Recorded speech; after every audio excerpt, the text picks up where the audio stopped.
রাধে রাধে প্রভুজিরা মাতাজিরা,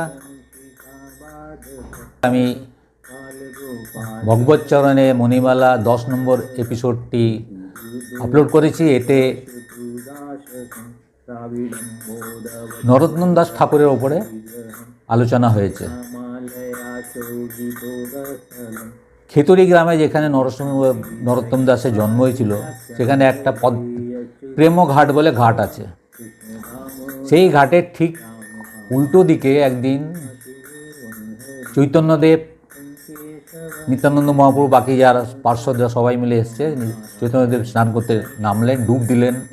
ডুব দিয়ে উঠে বললেন যে আজ আমি আমার সব শক্তি, সব প্রেম, সব কিছু এই পদ্মা নদীতে ভাসিয়ে দিলাম।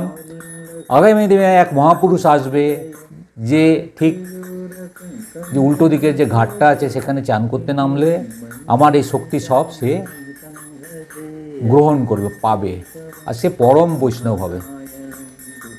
এটা শুনে তো সবাই আনন্দিত হয়ে গেল, তার পার্শ্বদরা। এদিকে নরোত্তম দাস ঠাকুর জন্ম নিলেন খেতুরিতে গ্রামে। ছোট থেকে বিরাট বৈষ্ণব, কৃষ্ণ ভক্ত। ঠিক যখন যৌবন অবস্থায় পৌঁছেছেন, সেই সময় একদিন স্বপ্নাদেশ পেলেন যে চৈতন্যদেব বলছেন যে তুমি গিয়ে ওই ঘাটে স্নান করবে আর তুমি আমাকে পাবে। মহানন্দে ভোর হতেই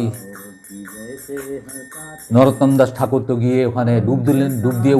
ডুব দিতেই তার মনে হলো যে জলের থেকে সব শক্তি, সব প্রেম, ভক্তি তার শরীরে প্রবেশ করছে। প্রচণ্ড আনন্দ তার মনে। আর তার গায়ে শ্যামলা রং সেদিনই, সেই মুহূর্তেই সোনার বরণ রং হয়ে গেল, মানে কালো থেকে ফর্সা হয়ে গেলেন। এই একটা ঘটনা ঘটেছিল। পরে পরে খেতুরিতে এক বিরাট মহাযজ্ঞ নরোত্তম দাস ঠাকুর আয়োজন করেছিলেন। আর সেই আয়োজনে জাহ্নবী মাতাও এসেছিলেন, অন্য তখন যত বৈষ্ণব গোষ্ঠী ছিল তারা সবাই এসেছিলেন। সেখানে তিনি কীর্তন যখন করলেন, তার মধুর কণ্ঠস্বরে কীর্তন হচ্ছে, আর যারা সত্যিকারের ভক্ত ছিল তারা সেই কীর্তনে চৈতন্যদেব, অদ্বৈত মহারাজ, নিত্যানন্দ মহাপ্রভু আদি আদি সেই সত্যদেব প্রিয় পার্শ্বদেরও দেখলেন যে তারা নাচছেন, তাদের সাথে তারাও নাচছেন। এরকম অসম্ভব কাণ্ড ঘটেছিল